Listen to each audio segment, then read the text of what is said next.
welcome back to Trees and Turtles. My name's Imogen. In today's video, I'm talking a little bit about anxiety and basically how to convince your brain you're okay when your anxiety is irrational. If you're not already subscribed, make sure to do that. Give this video a thumbs up, follow me on Instagram, and let's get started.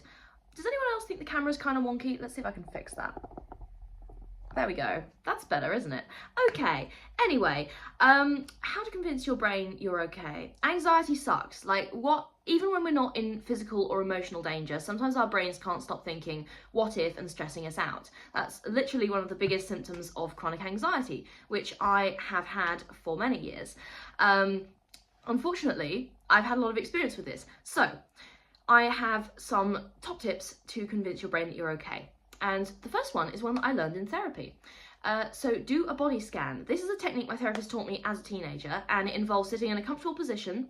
You can also lie down if you like, and then progressively relaxing your muscles. So you can start with your shoulders, then arms, then fingers, then legs, etc. So focusing on physically relaxing your body sends a signal to your brain that if you have the time and space to do that, then there can't be any threats nearby. And I found this surprisingly effective. Like, when my therapist first showed this to me, I was a bit like, I don't think this is gonna work. And then I actually did it, and I was like, oh, holy shit, this actually works. So yeah, a lot of the time, if you can actually just take a little bit of time and space to physically relax each part of your body, then you will actually feel a lot better.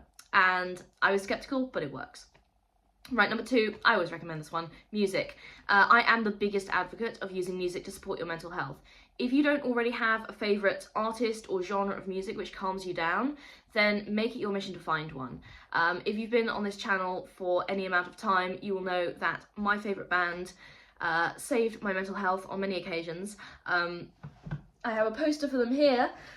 So yeah, I discovered my favourite band when I was 17, and they massively improved my mental health and anxiety as well, and have become a really big healthy coping mechanism for me. So I always recommend finding some music that really sort of speaks to you and helps you calm down. So get out there, get on Spotify, get exploring. Okay, the next tip I have for you is the worst case scenario trick. So think about what the worst case scenario is, okay? What is the worst case scenario? Often, if I think about the realistic worst case scenario, I find that it's actually a lot more manageable than I think.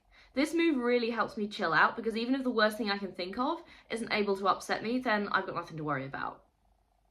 So, for example, I might be walking across a bridge, and my anxiety might say to me, what if the bridge collapses and you fall in the river?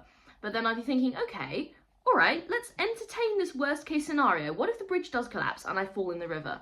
So I look at the river and I'm like, you know, okay, maybe there's some currents, but hey, I learned how to swim, so it's okay, I'd probably be okay. And there's also plenty of people on the bridge and people on the road below, so one of them would probably be able to help me out. So that kind of thinking about the worst case scenario is something that, yeah, you can get into overthinking it, but at the same time, it can be really helpful, because firstly, the worst case scenario is extremely unlikely to happen. And secondly, even if it does, you're not going to care, because you already thought about it and you already explored the possibility in your mind, and you realise that it's not as bad as you think. So think about the worst case scenario, don't overthink it, but do think about it. I find it helps.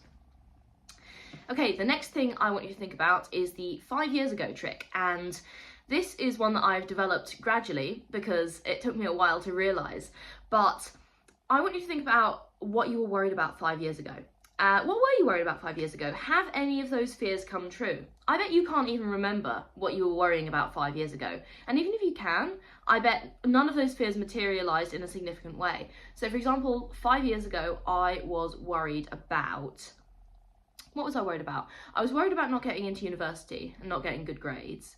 That didn't happen. I did get good grades and I got into university. I was worried about my financial independence, and that I wouldn't be financially independent after uni. That didn't materialise. I am financially independent after uni. So those big sort of worries that I had. Oh, another one I had was I was quite lonely 5 years ago. Very, very lonely. And I was like, I'm never going to be able to have any friends.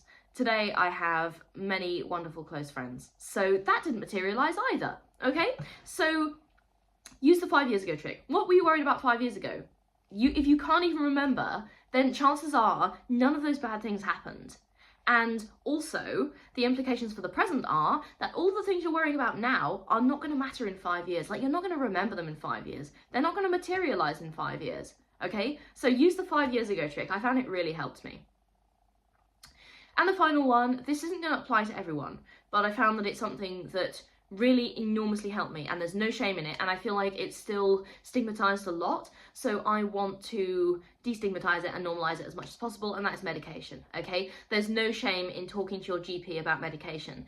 I lived with chronic anxiety for many years unmedicated, and I had an episode last year where I was unfortunately hospitalized for a really bad panic attack, the worst panic attack I've ever had in my life. And after that, the doctor said, look, I think we should get you on some medication. And I was like, I'm a bit skeptical about this because, you know, I've managed so far. And they were like, no, this could literally happen again at any time. So you need to get on some medication. They strongly recommended it. Like, they didn't force me, but they strongly recommended it. And I did, and you know what? It made my life so much better. So the medication I'm on has a physically calming effect on my body. It slows my heart rate because, unfortunately, because of my anxiety, I tend to have like a higher than average heart rate, so it brings it down to normal. And that in turn also calms my brain. It's been really, really important for me, and it's been incredibly helpful. So there is absolutely no shame in being on medication because anxiety is a disease, okay? It's a chronic illness, and you know, you wouldn't be on, you wouldn't like look down on someone for being on blood pressure medication if they had high blood pressure, right? Okay, so why would you look down on someone for taking anxiety medication if they have anxiety? It's an illness. So yeah, if you think that is something that might apply to you, I encourage you to look into getting on medication. And yeah, that is all for this video. That is how to convince your brain you're okay. If you're not already subscribed, make sure to do that. Give this video a thumbs up. Follow me on Instagram. I will see you next time. Okay, bye.